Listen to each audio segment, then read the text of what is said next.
రాష్ట్రంలోని ఈ welfare hostels పరిస్థితి ఎంత దారుణంగా అధ్వానంగా ఉందో ఇప్పటికే మనం చూస్తూ వచ్చాం. BC, SC, ST, minority hostels కి సంబంధించి అందులో చదువుకుంటున్నటువంటి విద్యార్థులకు కనీస మౌలిక సదుపాయాలు గాని ఏమీ కూడా ఈ ప్రభుత్వం కల్పించినటువంటి పరిస్థితులు రాష్ట్రంలో మనం చూస్తున్నాం. తాగునీరు కావచ్చు, సరైన భోజనం కావచ్చు, టాయిలెట్ ఫెసిలిటీస్ కావచ్చు, పిల్లలకు సంబంధించినటువంటి బెడ్స్ కావచ్చు, వాళ్ళకు సంబంధించినటువంటి ఒక చక్కటి అంబియన్స్ క్రియేట్ చేయడంలో ఈ ప్రభుత్వం ఫెయిలైందనే మనం చూడాల్సినటువంటి అవసరం ఉంది. ఎందుకంటే రాష్ట్రంలో మొత్తం గనక మనం చూసినట్టయితే 3783 వెల్ఫేర్ హాస్టల్స్ ఉన్నాయి. సుమారుగా 6.5 లక్షల మంది విద్యార్థులు మన రాష్ట్రంలో ఈ హాస్టల్స్ లో చదువుతున్నారు. మరి అసలు ఈ వెల్ఫేర్ హాస్టల్స్ యొక్క ముఖ్య ఉద్దేశం ఏంటి? ఈ వెల్ఫేర్ హాస్టల్స్ ముఖ్య ఉద్దేశం ఏంటంటే బ్యాక్వర్డ్ క్లాసెస్ కి సంబంధించినటువంటి విద్యార్థులు, వాళ్ళకి సంబంధించినటువంటి విద్య కావచ్చు, భోజనం కావచ్చు, వసతి కావచ్చు, వాళ్ళకి సంబంధించినటువంటి భద్రత కావచ్చు, ఇది ప్రభుత్వం యొక్క బాధ్యత. ఈ బాధ్యతని పూర్తిగా కూడా ప్రభుత్వమే అన్ని విధాలుగా కూడా వీళ్ళకు అండగా ఉండి ఇవి నిర్వహించాల్సినటువంటి ఈ బాధ్యత రాష్ట్ర ప్రభుత్వం మీద ఉంటుంది. మరి ఇప్పుడేమవుతోంది? ఈ కూటమి ప్రభుత్వం వచ్చాక ఈ మంచి చేయాల్సినటువంటి ఈ ప్రభుత్వం ఈ విద్యార్థులని వంచేస్తోంది, వారి హక్కులను కాలరాస్తుంది, వారి యొక్క ఇబ్బందులను వారి తలరాతులకే వదిలేస్తున్నటువంటి పరిస్థితులు ఈరోజు రాష్ట్రంలో నెలకొన్నాయి. విద్యే ఆయుధంగా మరి ఎదగాల్సినటువంటి విద్యార్థులు మనం చూసినట్టయితే రాష్ట్రంలో ఈ ప్రభుత్వ నిర్లక్ష్యానికి, ఈ కూటమి ప్రభుత్వం వచ్చాక వాళ్ళకు సంబంధించినటువంటి అన్ని విషయాల్లో పూర్తిగా ఆకలితో ఏ విధంగా అలమటిస్తున్నారో చూస్తున్నాము. అన్హైజీనిక్ కండిషన్స్ లో ఏ విధంగా ఇబ్బంది పడుతూ అనారోగ్య పాలై ఏ విధంగా హాస్పిటలైజ్ అవుతున్నారో మనం చూస్తూ వస్తున్నాము. అలాగే అన్ఫార్చునేట్లీ కొంతమంది చనిపోవడం కూడా మనం ఈ రాష్ట్రంలో కూటమి ప్రభుత్వం వచ్చాక చూస్తా ఉన్నాం. ఎంత బాధాకరం ఈ యొక్క పరిస్థితి. మరి నేను ఈ కూటమి ప్రభుత్వాన్ని, చంద్రబాబు నాయుడు గారిని ప్రశ్నిస్తున్నాను, ఇది పాలనా వైఫల్యం కాదా? ఇది ప్రభుత్వ వైఫల్యం కాదా?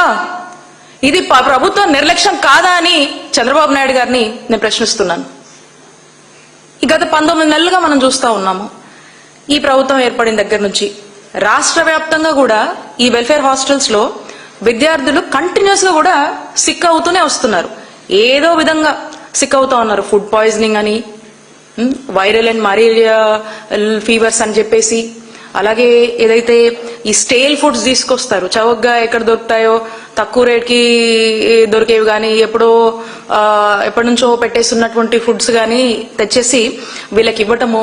దీనివల్ల ఏమవుతుందంటే కంప్లీట్ గా వాళ్ళకు ఫుడ్ అప్సెట్, స్టమక్ అప్సెట్ ఇవన్నీ అవడము, వాటర్ కంటామినేషన్ జరగడము, మస్కిటోకి సంబంధించి ఏ విధమైనటువంటి ప్రివెంటివ్ మెజర్స్ తీసుకోకపోవడము, టోటల్ గా క్లెన్లీనెస్ అనేది మెయింటైన్ చేయకపోవడం వల్ల అనేక ఇబ్బందుల వల్ల ఏదో దానికి పిల్లలు హాస్పిటల్ పాలు అవుతానే ఉన్నారు, అస్వస్థతకు గురవుతానే ఉన్నారు. అనేక ఘటనలు మనం చూస్తానే ఉన్నాం, వింటూనే ఉన్నాం. ఇప్పుడు మనం చూసినట్టయితే ఈ 19 నెలల్లో తిరుపతి జిల్లాలో కలుషిత ఆహారంతో ఒక 139 మంది గురుకుల విద్యార్థులు అస్వస్థతకు గురయ్యారు. అలాగే నంద్యాల జిల్లాలో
ట్రిపుల్ ఐటీ క్యాంపస్ లో భోజనంలో పురుగులు, ఆ పురుగులు చూడండి ఎంత దారుణంగా ఈ ప్రభుత్వం వ్యవహరిస్తుంది చూడండి. కృష్ణా జిల్లా చెల్లపల్లి మండలం పురిటిగడ్డ జిల్లా, దీంట్లో కూడా అక్కడ కూడా హై స్కూల్లో చూడండి మధ్యాహ్న భోజనంలో ఏ విధమైనటువంటి పురుగులు, భోజనంలో పురుగులు ఉన్నాయో.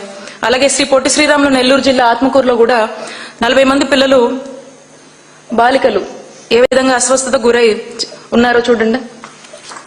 అల్లూరు సీతారామరాజు జిల్లా గూడెం కొత్తవీధి మండలంలో ఇక్కడ కూడా ఈ పిల్లలు ఏ విధంగా అస్వస్థతకు గురై పెరుగు తినంగానే 29 మంది అంటే కంటామినేషన్ వల్ల. అల్లూరు సీతారామరాజు జిల్లా రాజేంద్రపాలెంలో ఇది కూడా బాలికల ఆశ్రమ పాఠశాలలో 22 మంది అస్వస్థతకు గురయ్యారు. నంద్యాల జిల్లా మిట్టకందాల గ్రామాల్లో దీంట్లో కూడా అంగన్వాడీ సెంటర్లో కూడా 8 మంది చిన్నారులు ఏ విధంగా వాంతుల విరోచనాలతో మరి ఇబ్బంది పడుతున్నారో చూడండి. ఇలా అనేక ఎగ్జాంపుల్స్. మళ్ళీ సత్యసాయి జిల్లాలో ఇక్కడ కూడా ఈ గిరిజన సంక్షేమ పాఠశాలలో ఏ విధంగా అస్వస్థతకు గురై చికిత్స పొందుతున్నారో చూస్తున్నాం. ఇలా నంబర్ ఆఫ్ ఎగ్జాంపుల్స్ మనం ఈ ప్రభుత్వం వచ్చాక చూస్తానే ఉన్నాము. ఇంతేకాదు మనం చూసినట్టయితే ఈ 19 months లో 46 మంది చిన్నారులు ఈ హాస్టల్స్ లో సరైన ఫెసిలిటీస్ లేక ఏమాత్రం కూడా ఈ ప్రభుత్వం బాధ్యత తీసుకోక 46 మంది చిన్నారులు మరి చనిపోయారు. ఎంత బాధాకరం అండి. ఏమంటారు ఈ మరణాలను, ఏమనాలి? ఈ ప్రభుత్వము రెస్పాన్సిబిలిటీ తీసుకున్నప్పుడు, ఇలాంటి మరణాలు సంభవించినప్పుడు ఈ ప్రభుత్వ హత్యల కిందే చూడాలి కదా, మనము చూడాల్సినటువంటి అవసరం ఉంది కదా. ఖచ్చితంగా ఇది గవర్నమెంట్ ఫెయిలియరే, చంద్రబాబు నాయుడు గారి ప్రభుత్వం ఫెయిలియరే. ఈ 46 మంది మరణాలు చూస్తే చూడండి. పూల అంజలి 12 years పాపం కురుపం గిరిజన పాఠశాలలో జాండీస్ తో తను మృతి చెందింది. తోయాక కల్పన 12 years పాప, అమ్మాయి కూడా జాండీస్ తో మృతి చెందింది, పార్వతీపురం మన్యం జిల్లా. అలాగే చిన్నారి 11 years అమ్మాయి, తాడంకి చిన్నారి, పార్వతీపురం మన్యం జిల్లా. ఈ అమ్మాయి కూడా 9 years అమ్మాయి రష్మిక, శ్రీకాకుళం జిల్లా, దీని కూడా మలేరియాతో మృతి చెందింది. ఇలా 46 మంది మనం చూసినట్టయితే. కవిత 11 ఏళ్ళు ఈ చిన్నారి కూడా, పల్లవి 12 ఏళ్ళు ఈ అమ్మాయి, మోహన్ దాస్ 15 సంవత్సరాలు, అవంతిక 13 సంవత్సరాలు. వీళ్ళంతా కూడా ఏదో ఒక జ్వరంతోనో, ఫుడ్ ఇన్ఫెక్షన్, వాటర్ కంటామినేషను, ఇవన్నీ కారణాల వల్ల వీళ్ళంతా కూడా చనిపోయారు. మరి లిస్టు కూడా ఉంది. బి ఈశ్వరరావు 16 ఏళ్ల వయసు, 10వ తరగతి చదువుతున్నాడు. రాఘవ 11 సంవత్సరాలు, శ్రద్ధ 9 సంవత్సరాలు, జాషువా 9 సంవత్సరాల అమ్మాయి 9 సంవత్సరాలు, నిత్య 9 years, శారద 15 సంవత్సరాలు, దినేష్ 8 years, దినేష్ మళ్ళీ 10 years, తనుజ 11 years. వీళ్ళందరూ కూడా ఇలాంటి కారణాల వల్ల, ఈ ఫెసిలిటీస్ సరిగా లేకపోవడం వల్ల, ఈ food contamination, water contamination, viral fevers వల్ల, ఈ అన్హైజీనిక్ కండిషన్స్ వల్ల వీళ్ళంతా కూడా ప్రాణాలు కోల్పోయారు. పాపం ఎంతో భవిష్యత్తు ఉన్నటువంటి ఈ చిన్నారులు కేవలం ఈ ప్రభుత్వ నిర్లక్ష్యం వల్ల చనిపోయారంటే ఎంత బాధాకరం. ఇప్పటికైనా ఈ ప్రభుత్వం కళ్ళు తెరవాలని చెప్పి మనం కోరుకుందాము. ఇలాంటి ఘటనలు ఇంకా చోటు చేసుకోకుండా జాగ్రత్తలు తీసుకొని ఈ పేద విద్యార్థులు ఎవరైతే పాపం ఎంతో అన్అఫోర్డబుల్ కండిషన్స్ లో పాపం వాళ్ళు వచ్చి హాస్టల్స్ ప్రభుత్వం మీద నమ్మకంతో ఇట్లా జాయిన్ అయి చదువుతున్నప్పుడు, మరి ప్రభుత్వం బాధ్యత తీసుకున్నప్పుడు పరిణామాలు ఎలా ఉంటాయో మరి 46 డెత్సే మన కళ్ళ ముందు కనిపిస్తా ఉన్నాయి. ఎందుకు ఈ ప్రభుత్వం ఈ యొక్క వెల్ఫేర్ హాస్టల్స్ ని నిర్లక్ష్యం చేస్తుంది అని కనుక మనం చూసినట్టయితే మనకు అర్థం కాని క్వశ్చన్స్ చాలా వస్తుంటాయి. బట్ స్టిల్ బడ్జెట్ లేదని అనుకుంటుందా, లేకపోతే బాధ్యత లేదని భావిస్తుందా, లేదా బలహీన వర్గాలకు సంబంధించినటువంటి పిల్లల ప్రాణాలంటే ఈ ప్రభుత్వానికి లెక్క లేదని భావిస్తుందా, లేదా బ్యాక్వర్డ్ క్లాసెస్ కి సంబంధించినటువంటి పిల్లలు బాగా చదువుకోకూడదు అనేటువంటి ఉద్దేశం ఈ ప్రభుత్వానికి ఉందా? చదువులు మానుకుంటే మధ్యలో ఏ కూలి పనులకు వెళ్తారు కాబట్టి బ్యాక్వర్డ్ క్లాసెస్ సంబంధించినటువంటి పిల్లలు చదువుకోవద్దు అనేటువంటి ఒక కక్షతో ఈ చంద్రబాబు నాయుడు గారి ప్రభుత్వం ముందుకెళ్తుందా అనేది మనకు అనిపిస్తా ఉంది. కాబట్టి ఒక్కసారి ఇంత కక్ష ఈ వెనుకబడినటువంటి వర్గాల చదువుకునేటువంటి విద్యార్థుల మీద మరి ఇంత కక్ష ఈ ప్రభుత్వానికి ఉండడం సరైనది కాదని తెలియజేసుకుంటూ, అలాగే ఈ వెల్ఫేర్ హాస్టల్స్ సంబంధించినటువంటి నిర్లక్ష్య విషయంలో మనం చూస్తుంటే ఇప్పటికి కూడా వీళ్ళకు ఒక ప్రణాళిక లేదు, ఒక మానిటరింగ్ మెకానిజం అనేది లేదు, రెస్పాన్సిబిలిటీ అనేది అస్సలే లేదు. ఎందుకంటే వీళ్ళ భద్రత, ఈ వెల్ఫేర్ హాస్టల్స్ సంబంధించి అక్కడ చదువుకునేటువంటి విద్యార్థులకు సంబంధించి వాళ్ళ యొక్క భద్రత గాని, భవిష్యత్తు గాని, వాళ్ళ యొక్క బాధ్యత గాని పూర్తిగా కూడా ఈ ప్రభుత్వం యొక్క బాధ్యత. ఇవేవి వీళ్ళు పట్టనట్టు ఉన్నారంటే దీనికి ప్రధాన కారణం ఖచ్చితంగా వీళ్ళది ఏముంటుంది అంటే, ఒకటి వీళ్లకు ఇంటెన్షనల్ గా వీళ్ళు ఏమైనా వెళ్తున్నారా అనేటువంటి డౌట్స్ కూడా మనకు వస్తుంది. ఎందుకంటే ఈ ప్రభుత్వము పేదలకు పెట్టే ప్రభుత్వం కాదు, ఇంకా పేదల దగ్గర నుంచి కొట్టి ఈ కార్పొరేటర్లకు పెట్టేసి వాళ్ళకు దోచిపెట్టి వాళ్ళని పెద్దలు చేసే ప్రభుత్వంగా కనిపిస్తా ఉంది. ఎందుకంటే ఖచ్చితంగా ఈ వరుస పరిణామాలు చూస్తుంటాయి వీళ్ళని అన్ని వర్గాలని నిర్లక్ష్యం చేయడము, అందులో పిల్లల విషయంలో కూడా రాజకీయం చేయడం అంటే ఖచ్చితంగా ఇది ముంచే ప్రభుత్వం అని చెప్పి ప్రజలు ఇప్పటికే గమనించడం జరిగింది. అలాగే ఈ హాస్టల్స్ విద్యార్థులకు సంబంధించి ఏదైతే ఈ కొన్ని మనకు ఎన్సీపీసీఆర్ కొన్ని గైడ్ లైన్స్ ఇస్తుంది.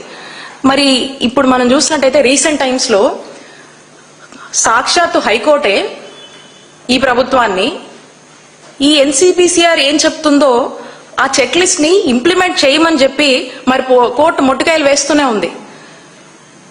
పిల్లలకు తాగునీరు ఎప్పుడు ఇస్తారు అని చెప్పి మరి హైకోర్టే అడుగుతున్నటువంటి పరిస్థితి. ఎన్సీపీసీఆర్ ఫస్ట్ ఈ ఎన్సీపీసీఆర్ మనం చూస్తే జనరల్ గా కూడా ఏ ప్రభుత్వం అయినా కూడా ఈ ఎన్సీపీసీఆర్ లో కొన్ని చెక్ లిస్ట్ గైడ్ లైన్స్ ఉంటుంది.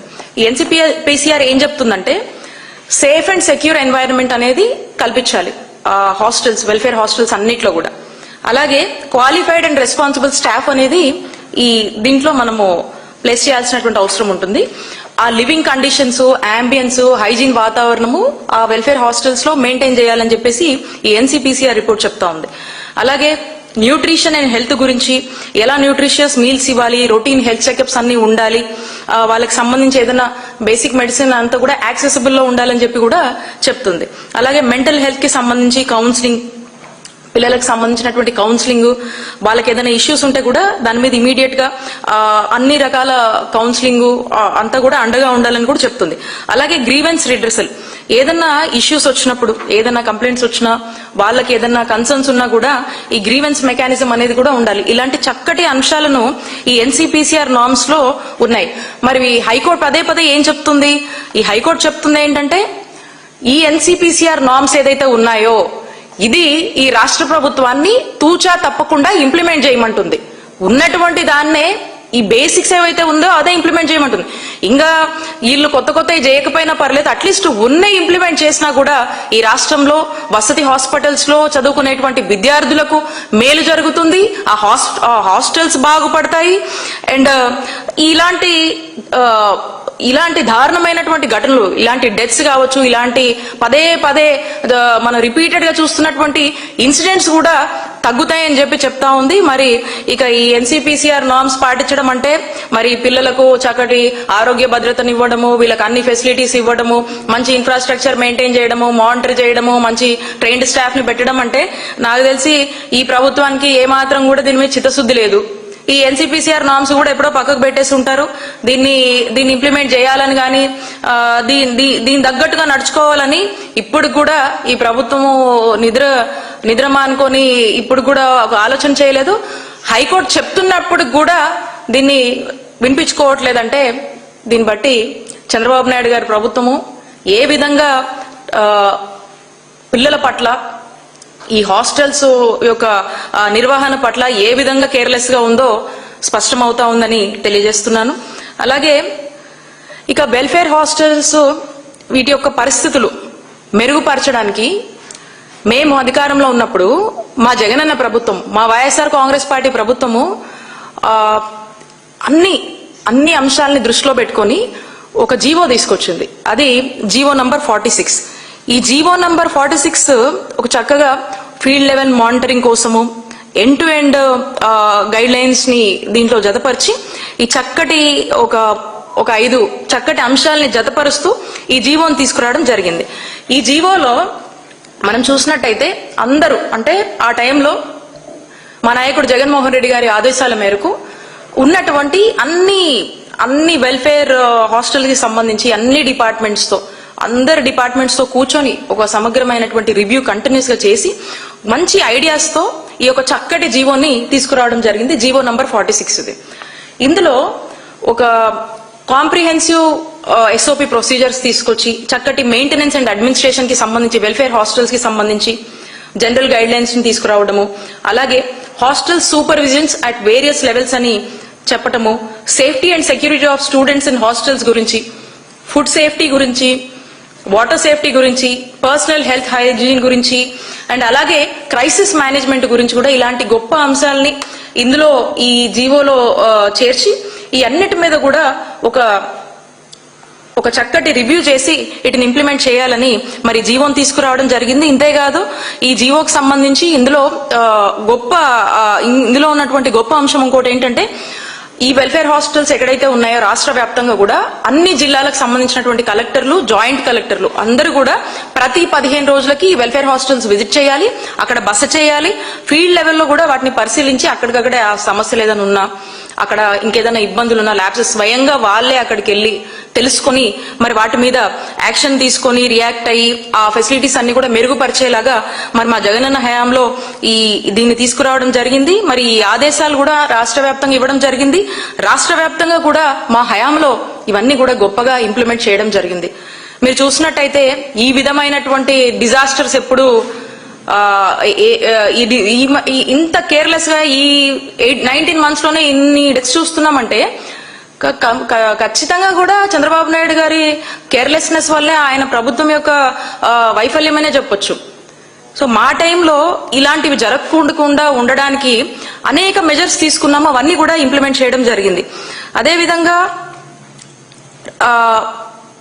అన్ని వెల్ఫేర్ హాస్టల్స్ లో పిల్లలకు సంబంధించినటువంటి భద్రత కోసం, వారి ఆరోగ్య శుభ్రత కోసం, తాగునీరు కావచ్చు, వాళ్ళకి సంబంధించినటువంటి బెడ్స్ కావచ్చు, వాళ్ళు స్టే చేసేటువంటి ఉన్నటువంటి వాళ్ళ స్టే చేసేటువంటి రూమ్స్ లో కావచ్చు, ఆ ప్రెమిసెస్ అంతా కూడా చాలా క్లీన్ గా ఉండేటట్టు వాళ్ళు చక్కటి చదువులు చదువుకునే విధంగా కూడా మరి పర్యవేక్షించడము చేయడం జరిగింది.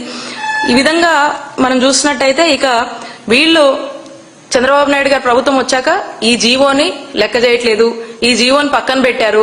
ఎక్కడ కూడా రాష్ట్ర వ్యాప్తంలో జీవో నంబర్ 46 అమలవుతున్నటువంటి పరిస్థితులు లేవు. ఎక్కడ కూడా ఏ ఆఫీసర్లు గాని వెళ్ళడం గాని, ఆ వెల్ఫేర్ హాస్టల్స్ కి వెళ్ళటము, అక్కడ బస్ చేయడం లాంటివి ఎక్కడ కూడా లేవు. వెళ్ళినా కూడా అక్కడ ఉన్నటువంటి సమస్యల్ని అడ్రస్ చేసే పరిస్థితి లేదు. మినిమం డ్రింకింగ్ వాటర్ లేదని బాధపడుతుంటే కూడా దాన్ని అడ్రస్ చేసే పరిస్థితుల్లో మరి ఈ రోజు చంద్రబాబు నాయుడు గారి ప్రభుత్వం ఉందంటే ఒక్కసారి ఎంత దయనీయమైన దుర్మార్గమైనటువంటి పాలన ఈ రాష్ట్రంలో కొనసాగిస్తున్నారో ప్రజలందరూ కూడా అర్థం చేసుకోవాలని కోరుతా ఉన్నాం. అలాగే డైట్ ఛార్జెస్, ఈ డైట్ ఛార్జెస్ సంబంధించి ఈ డైట్ ఛార్జెస్ గతంలో చంద్రబాబు నాయుడు గారి హయాంలో వాళ్ళు తెలుగుదేశం పార్టీ అధికారంలో ఉన్నప్పుడు చాలా తక్కువ ఉండేవి. ఆ తక్కువ ఉన్నప్పుడు ఏం పెడతారండి పిల్లలకి? చాలా తక్కువ ఉన్నప్పుడు వాళ్ళకి ఎలా గిట్టుబాటు అవుతుంది? అసలు వాళ్ళు ఏం పెట్టగలుగుతారు? పిల్లలకు మంచి ఫుడ్, మంచి మెనూ ఏమేమి ఇంప్లిమెంట్ చేయగలుగుతారు? మరి అలాంటి దాన్ని చూసి ఇది ఇబ్బందికరంగా ఉంది, పిల్లలకు మనం న్యూట్రిషియస్ ఫుడ్ ఇవ్వలేము, మనం చక్కటి ఆహారం ఇవ్వలేము, పౌష్టిక ఆహారం ఇవ్వలేము అని చెప్పేసి ఈ డైట్ చార్జెస్ అన్ని కూడా మా జగనన్న ప్రభుత్వంలో వీటిని ఎన్హాన్స్ చేసి చక్కటి డైట్ ప్లాన్ ని, మెనూను తీసుకొచ్చి చక్కటి డైట్ ని ఈ హాస్టల్స్ లో ఉన్నటువంటి పిల్లలందరికీ కూడా అందజేయడం జరిగింది. మరి ఇప్పుడు చూస్తున్నాం మనం, మరి చంద్రబాబు నాయుడు గారు అధికారంలోకి వచ్చాక నీళ్ల పప్పు ఉడకనన్నం, ఇదే చంద్రబాబు నాయుడు గారు అధికారంలోకి వచ్చాక కన్నా లేదు. కాబట్టి రాష్ట్ర ప్రజలందరూ కూడా ఈ విషయాలన్నీ కూడా గమనించవలసిందిగా మేము కోరుతా ఉన్నాము. ఇక నాడు నేడు అని చెప్పేసి మా నాయకుడు జగన్మోహన్ రెడ్డి గారు పాఠశాలల యొక్క రూపురేఖలన్నీ కూడా మార్చి చక్కగా పాఠశాలని అభివృద్ధి చేశారు. మరి ఎంతలా అంటే ఒక్క ముక్కలో చెప్పాలంటే గవర్నమెంట్ స్కూల్స్ కి కూడా రికమెండేషన్లు చేసే స్థాయికి గవర్నమెంట్ స్కూల్స్ యొక్క స్టాండర్డ్స్ ని తీసుకొచ్చారు. కార్పొరేట్ స్కూల్స్ లాగా తీసుకొచ్చి వాటి యొక్క రూపురేఖల్ని మార్చడము, ఆ క్లాస్ రూమ్ లో అంబియన్స్ అంతా ఒక చక్కటి బ్లాక్ బోర్డ్, మంచి బెంచెస్, పిల్లలకు సంబంధించినటువంటి పిల్లలకు ఆసక్తిగా వాళ్ళ చదువుల మీద ఇంట్రెస్ట్ ఉండాలని చెప్పి ఒక చక్కటి ఆహ్లాదకరమైనటువంటి వాతావరణము, ఆ ప్రెమిసెస్ అంతా కూడా ప్లే గ్రౌండ్స్ కావచ్చు, అన్ని క్లాస్ రూమ్స్ లో కూడా చక్కగా ఫ్యాన్స్, లైట్స్ అన్ని పనిచేసేటట్టు చూసుకొని వాళ్ళకు ఒక మంచి స్కూల్ యూనిఫామ్, గోరుముద్ద అని చెప్పేసి ఒక మంచి మెనూ తీసుకొచ్చి ఆ మెనూ ఖచ్చితంగా ఇంప్లిమెంట్ అయ్యేలాగా అన్ని మెజర్స్ తీసుకొని మరి పిల్లల యొక్క చదువుల్ని ఏ విధంగా ఎంకరేజ్ చేస్తూ విద్యతోనే పిల్లల యొక్క తలరాతలు మారతాయని చెప్పేసి బలంగా నమ్మినటువంటి ముఖ్యమంత్రిగా మా నాయకుడు జగన్మోహన్ రెడ్డి గారు ఏ విధంగా ముందుకు వెళ్లారు. అలాగే ఆ స్కూల్ యొక్క మెయింటెనెన్స్ కోసము, టాయిలెట్ మెయింటెనెన్స్ కోసము ప్రత్యేక ఫండ్ ఏర్పాటు చేసి ఆ ఫండ్ ని చక్కగా యూటిలైజ్ చేసి క్లీన్లీ టాయిలెట్స్ ని మెయింటైన్ చేయడము, ఆ స్కూల్ యొక్క మెయింటెనెన్స్ అంతా కూడా చక్కగా చూసుకొని ఒక శుభ్రమైనటువంటి ఒక హైజీనిక్ కండిషన్స్ లో ఒక క్వాలిటేటివ్ స్కూల్స్ గా వీటిని డిజైన్ చేసి మరి ఏ విధంగా మరి రాష్ట్ర ప్రజలు రాష్ట్రంలో ఉన్నటువంటి విద్యార్థులు చక్కటి చదువులకు ఏ విధంగా జగనన్న ప్రభుత్వము మరి దోహదపడింది, ఏ విధంగా హెల్ప్ఫుల్ గా ఉండింది, కార్పొరేట్ స్కూల్ అనే ఫీలింగ్ ప్రతి ఒక్క పేద విద్యార్థికి తీసుకొచ్చినటువంటి విషయం రాష్ట్ర ప్రజలందరికీ కూడా తెలుసు. మరి ఈ విధంగా మనం చూస్తే అంతేకాదు జగనన్న హయాంలో మరి అంతర్జాతీయ వేదికల మీద కూడా చాలా మంది ఇంగ్లీష్ లో ఫ్లూయెంట్ గా మన విద్యార్థులు అక్కడికి వెళ్లి మాట్లాడినటువంటి పరిస్థితులు, ఎన్నో అప్లాజ్లు వచ్చినటువంటి పరిస్థితులు. అంటే ఆ స్టాండర్డ్స్ కి గవర్నమెంట్ స్కూల్ ఎడ్యుకేషన్ ని మరి జగన్మోహన్ రెడ్డి గారు తీసుకెళ్లినటువంటి వైనం మనం అందరం కూడా చూసాం. మరి ఈ రోజున జగన్మోహన్ రెడ్డి గారు ఇన్ని రిఫార్మ్స్ తీసుకొచ్చినా చంద్రబాబు నాయుడు గారి ప్రభుత్వం ఏ మాత్రం కూడా పట్టించుకోకుండా ఆ ఉన్నటువంటి డైల్యూట్ అవుతూ దాని మెయింటెనెన్స్ గురించి పట్టించుకోకుండా ఈరోజు కేర్లెస్ గా వ్యవహరిస్తున్నారంటే మరి ఇలాంటి కనీసం ఈ రోజున మంచినీళ్లు కూడా ఇవ్వనటువంటి ప్రభుత్వాన్ని ఏమనాలి? చేతగాని ప్రభుత్వం అనాలా? దద్దమ్మ ప్రభుత్వం అనాలా? ఏమనాలి ఈ ప్రభుత్వాన్ని?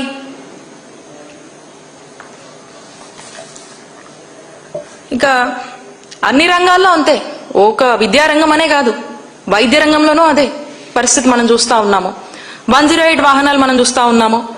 ఈ రోజున 108 వాహనాలు రాష్ట్ర వ్యాప్తంగా కూడా షెడ్లకే పరిమితమైనటువంటి పరిస్థితులు మరుగున పడ్డాయి. ఈరోజు ఎక్కడికక్కడ ఏమాత్రం కూడా పనిచేయనటువంటి పరిస్థితులు. ప్రజల ప్రాణాలని కాపాడాల్సినటువంటి ఈ 108 వాహనాలు సమయానికి రాక ఈరోజు ప్రాణాలు పోయేటువంటి పరిస్థితులు రాష్ట్రంలో నెలకొన్నాయి. ఈ 108 అంబులెన్స్ అంటే ఒక బ్రాండ్. వైఎస్ రాజశేఖర రెడ్డి గారు ఒక గొప్ప ఆలోచనతో ప్రజల ప్రాణాలని కాపాడడానికి తీసుకొచ్చారు. మరి ఈ బ్రాండ్ ని ఆ తర్వాత జగన్మోహన్ రెడ్డి గారు కూడా అంతే శాంటిటీతో కాపాడుకొని దీన్ని ఇంకా స్ట్రెంగ్తన్ చేస్తూ ముందుకు వచ్చారు. మరి అలాంటి 108 ని ఈరోజు ప్రజలకు అప్పుడు వైఎస్ఆర్ గారు తీసుకొచ్చిన 108 మీద జగన్మోహన్ రెడ్డి గారు దీన్ని ఇంకా స్ట్రెంగ్తన్ చేసిన దానివల్ల ఈ 108 మీద ఒక గొప్ప భరోసా ఉండేది. ఈ రోజున చంద్రబాబు నాయుడు గారు వచ్చాక రాష్ట్రంలో ఈ 108 పరిస్థితి ఎలా ఉందంటే ఇక ఈ 108 ని నమ్ముకుంటే మా ప్రాణాలు పోవడం ఖాయమని చెప్పి ప్రజలు ఫిక్స్ అయిపోయారు. ఈరోజు అలాంటి పరిస్థితులు నెలకొన్నాయి. ఎందుకంటే ఫోన్ చేస్తే 20 నిమిషాల లోపు రావాల్సినటువంటి ఈ అంబులెన్సెస్ ఈ రోజున వస్తాయో రావో తెలియదు, అవి ఎప్పటికి వస్తాయో ఏంటో కూడా తెలియదు, ఏ సమాచారం ఉండదు దాని గురించి, రావు. ఎంతో మంది ప్రాణాలు కోల్పోవడం మనం ఎన్నో ఎగ్జాంపుల్స్ చూసాము రాష్ట్రంలో. ఎప్పటికప్పుడు ఏదో ఒకటి అంబులెన్స్ టైంకి రాక ఇక్కడ చనిపోయారు, గర్భిణీ స్త్రీ చనిపోయింది, అక్కడే డెలివరీ అయిపోవడము, ఎవరో ఒకరు చనిపోవడము, ఎంతో మంది అనారోగ్యంతో ఉండి 108 వస్తుందని ఎక్స్పెక్ట్ చేసి ఉండి అక్కడికక్కడే ప్రాణాలు విడిచిపోయినటువంటి పరిస్థితి ఎందుకు నెలకొందంటే ఏ మాత్రం కూడా వైద్య ఆరోగ్య రంగంలో వీళ్ళకు ఏ మాత్రం కూడా చిత్తశుద్ధి లేదు. వైద్య ఆరోగ్య రంగాన్ని నీరుగార్చారు, వైద్య ఆరోగ్య రంగాన్ని చంపేశారు. కాబట్టి ఈ 108 వల్ల ప్రజలు ఈరోజు అనేక ఇబ్బందులు పడతా ఉన్నారు. ఇవి టైంకి రాక ఎంతో మంది ప్రాణాలు బలైపోతా ఉన్నాయి. మనం చూసినట్టయితే ఈ 108 గురించి ప్రజలకు తెలుసు జగనన్న టైంలో ఎలా ఉండేది, ఇప్పుడు ఎలా ఉందనేది. ఒక్కసారి మనం చూసుకుంటే గతంలో చంద్రబాబు నాయుడు గారి హయాంలో 2014 నుంచి 2019 వరకు ఈ 108 అంబులెన్సెస్ 440 అంబులెన్సెస్ ఉండేవి. మరి జగనన్న హయాంలో 2019 నుంచి 24 వరకు 768 అంబులెన్సెస్ పెంచాం వీటిని. అలాగే ఇంతకుముందు సుమారు 1,20,000 మంది జనాభాకు ఒక అంబులెన్స్ ఉండేది చంద్రబాబు నాయుడు గారి హయాంలో. మరి మన జగనన్న వచ్చాక 74,000 మందికి ఒక అంబులెన్స్ కేటాయించడం జరిగింది. ఎందుకంటే దాని కమ్యూట్ ఈజ్ బాగుండాలి, ప్రజలకు ఫోన్ చేసినటువంటి వెంటనే తక్షణమే మేము 20 నిమిషాల లోపంటా ఉన్నాం, వీలైనంత వరకు ఇంకా తక్కువ సమయంలోనే ఇవి చేరాలనేటువంటి గుడ్ మానిటరింగ్ మెకానిజం ని తీసుకొచ్చాము, దీన్ని స్ట్రెంగ్తెన్ చేశాము. దీనికి కావాల్సినటువంటి అన్ని విధాలుగా సపోర్ట్ ఇచ్చి ప్రజలు ఎక్కడ కూడా 108 అంబులెన్సెస్ వల్ల ఇబ్బంది పడకూడదు, టైంకి వచ్చి ప్రజల ప్రాణాలు కాపాడాలనేటువంటి చిత్తశుద్ధితో జగనన్న ప్రభుత్వం ముందుకు వెళ్ళింది.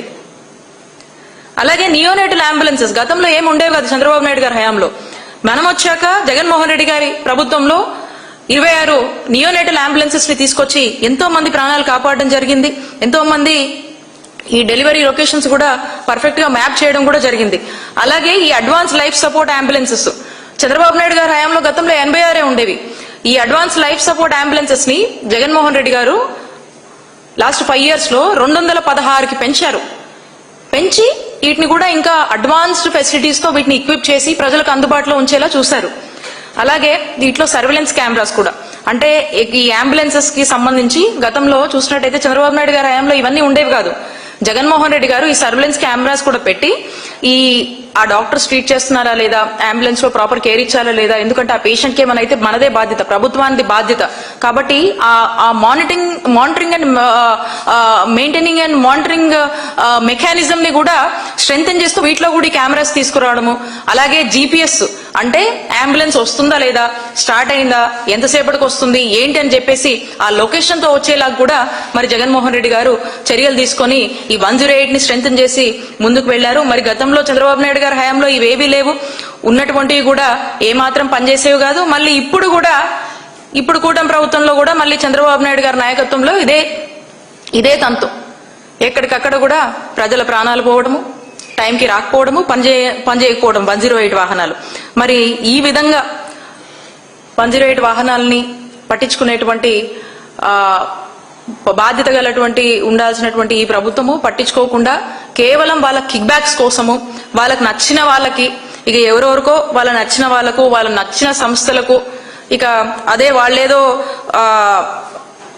చాలా గొప్పగా చేసేస్తారని ఇక వీళ్ళే వాళ్ళ గురించి మార్కెటింగ్ చేసేస్తూ ఇక వాళ్ళందరికీ సర్వీస్ మోటివ్ లేనటువంటి కంపెనీస్ కి ఇచ్చి మరి వాళ్ళతో మరి ఇవన్నీ కూడా వీటి నిర్వహణకి ఇచ్చి ఈరోజు ఇలాంటి ఘటనలు చోటు చేసుకోవడం బాధాకరం. ఇక టీడీపీ డాక్టర్స్ వింగ్ కి సంబంధించినటువంటి ఒక అనామక వ్యక్తికి ఈ కాంట్రాక్ట్ ని ఇచ్చి ప్రజల ప్రాణాలు గాల్లో దీపంలా మార్చేసి ఎంతమంది చనిపోయినా కూడా ప్రభుత్వ బాధ్యత మాది కాదు అన్నట్టుగా ఏ విధంగా చంద్రబాబు నాయుడు గారి ప్రభుత్వం వ్యవహరిస్తుందో రాష్ట్ర ప్రజలందరూ కూడా చూస్తా ఉన్నారు. అసలు అంతెందుకు, ఈ ఆరోగ్యశ్రీని చంపేశారు, హాస్పిటల్ పోతే వైద్యం చేయమని చెప్పి క్లియర్ గా చెప్తా ఉన్నారు. నెట్వర్క్ హాస్పిటల్స్ పోయినా ఎక్కడ పోయినా వైద్యం మేము అందించలేని పరిస్థితిలో ఉన్నామని చెప్పేస్తున్నారు ప్రజలకి. ఈ గవర్నమెంట్ మెడికల్ కాలేజ్ ని ప్రైవేటైజేషన్ చేస్తున్నారు. ఈ 108 పరిస్థితి ఏమో ఈ షెడ్లకే పరిమితమయ్యాయి. ఇక అవి కూడా ఏమాత్రం కూడా సరిగా పనిచేయనటువంటి పరిస్థితులు రాష్ట్రంలో చూసాము. ఎక్కడ చూసినా కూడా టోటల్ గా కూడా ఈ వైద్య ఆరోగ్య రంగాన్ని చంద్రబాబు నాయుడు గారు చంపేస్తూ క్రమక్రమంగా చంపుతూ ముందుకు వెళ్తున్నటువంటి పరిస్థితులు మనం చూస్తా ఉన్నాము. అసలు ఇదే కదా ఇంతవరకు మనం మాట్లాడుతూ ఉన్నాము. అసలు ఎన్ని ఎగ్జాంపుల్స్ ఉన్నాయి రాష్ట్రంలో. ఇప్పుడు సీజనల్ డిజీజెస్ నడుస్తున్నాయి. సీజనల్ డిజీజెస్ దీని మీద ఏమన్నా, సీజనల్ డిజీజెస్ అన్నప్పుడు అందరము ఏ ప్రభుత్వం అయినా ఈ సీజన్ లో ఫేస్ చేసేదే.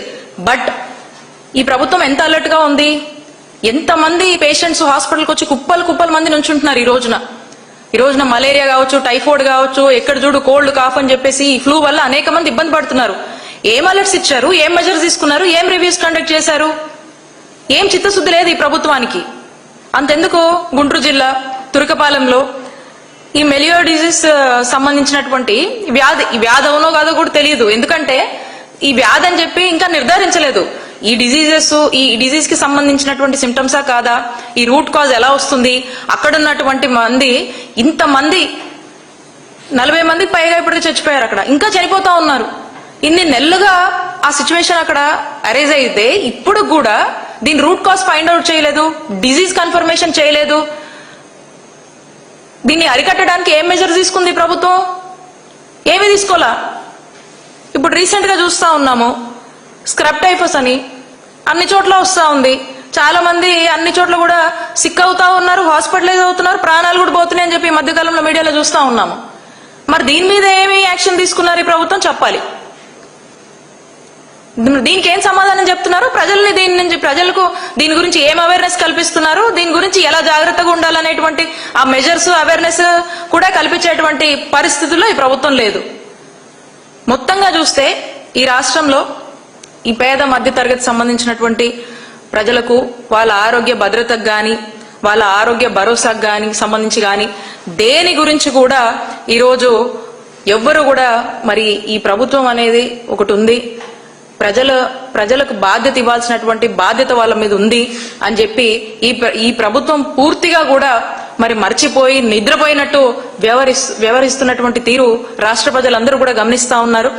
మరి ప్రజలే అంటున్నారు, ఏ కష్టం వచ్చినా కూడా పట్టించుకోనప్పుడు ఇలాంటి ప్రభుత్వం అవసరమా అని చెప్పి ప్రజలు ఓపెన్ గా మాట్లాడుకుంటున్నారు. ఇలాంటి ముఖ్యమంత్రి కూడా అవసరమా అని చెప్పి ప్రజలు బాహాటంగా మాట్లాడుతున్నటువంటి పరిస్థితులు రాష్ట్రంలో నెలకొన్నాయి. 19 నెలలకే ఇంత తీవ్ర వ్యతిరేకత మరి ఏ ప్రభుత్వంకి కూడా గతంలో మరి వచ్చుండదు. మరి అంత వ్యతిరేకత అన్ని వర్గాల నుంచి కూడా వచ్చినటువంటి పరిస్థితులు ఈరోజు చంద్రబాబు నాయుడు గారి ప్రభుత్వంలోనే చూస్తా ఉన్నాము. మరి ఇలాంటి పరిస్థితులు అన్ని ఉన్నా కూడా మరి కనిపించినా కూడా కనిపించినట్టుగా మరి వెళ్తున్నటువంటి విధానాల్ని కూడా ప్రజలు గమనిస్తున్నారని తెలియజేస్తా ఉన్నాము.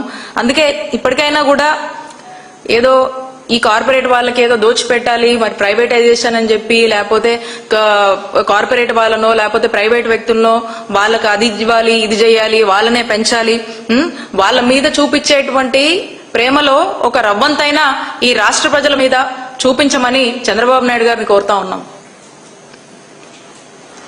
ఓవరాల్ గా మనం చూసినట్టయితే మేము ఒకటే, వైఎస్ఆర్ కాంగ్రెస్ పార్టీ తరఫు నుంచి మేము డిమాండ్ చేస్తుంది ఒకటే, ఈ వెల్ఫేర్ హాస్టల్స్ కి సంబంధించి కావాల్సినటువంటి ఇన్ఫ్రాస్ట్రక్చర్ ఫెసిలిటీస్ అన్ని ఈ ఎన్సీపీసీఆర్ నార్మ్స్ ఏదైతే చెప్తుందో దాని తగ్గట్టుగా ఇంప్లిమెంట్ చేసి ఆ హాస్టల్స్ లో చదువుతున్నటువంటి ఆ విద్యార్థులు పాపం ఎంత జాలేస్తుందో మనకు చూస్తుంటే, ఈ ప్రభుత్వం మీద నమ్మకంతో ఈ ప్రభుత్వం ఉందనేటువంటి ఒక భరోసాతో వాటిలో చదువులు కొనసాగిస్తున్నటువంటి ఆ పిల్లల జీవితాలతో ఆడుకోవద్దు. తక్షణమే ఆర్ఓ ప్లాంట్స్ అక్కడ ఫిక్స్ చేయండి. ఆ మస్కిటోస్ కి సంబంధించినటువంటి ఇష్యూస్ ని ఇమీడియట్ గా అడ్రస్ చేయండి. అక్కడ ఒక హైజీనిక్ కండిషన్స్ ని మెయింటైన్ చేయండి. అక్కడ ఉండాల్సినటువంటి స్టాఫ్ ని ఉండేలాగా ఎన్ష్యూర్ చేయండి. వాళ్ళకి ఏదైనా ఇబ్బందులు వస్తే తక్షణమే ఆ గ్రీవెన్స్ సెల్లో అడ్రస్ అయ్యే విధంగా అలాంటి మానిటరింగ్ మెకానిజమ్స్ ని తీసుకురండి. అలాగే జీవో నంబర్ 46 మా నాయకుడు జగన్మోహన్ రెడ్డి గారు ఏదైతే మా హయాంలో తీసుకొచ్చారో దాన్ని ఇంప్లిమెంట్ చేసి ఇమ్మీడియట్ గా ఆ హాస్టల్స్ యొక్క పరిస్థితులను మెరుగుపరచండి అని చెప్పేసి, అలాగే కంటిన్యూస్ గా కూడా ఈ పిల్లలకు సంబంధించి వాళ్ళ health checkups, routine health checkups ఇలా ఒక్కసారి ఇలా సిక్ అవ్వకుండా ఏదైనా ఇబ్బందులు ఉన్నా కూడా వాళ్ళకు మెడిసిన్స్ యాక్సెస్ లో పెట్టి వాళ్ళకు ఎప్పటికప్పుడు కూడా వాళ్ళ గ్రోత్ కి సంబంధించి ఒక చక్కటి వాళ్ళకు ఒక మంచి డైట్ ప్లాన్ ఏదైతే మేము అమలు చేశామో అలాంటి జగనన్న అమలు చేసినటువంటి ఒక డైట్ మెనూ ఏదైతే ఉందో ఆ మెనూని అమలు చేసి ఆ ప్రజల ఆ యొక్క పేద విద్యార్థుల ప్రాణాల్ని కాపాడి మేము రిక్వెస్ట్ చేస్తున్నటువంటి డిమాండ్స్ అన్నిటినీ కూడా అమలు చేయమని వైఎస్ఆర్ కాంగ్రెస్ పార్టీ కోరుతోంది. Thank you. Any questions?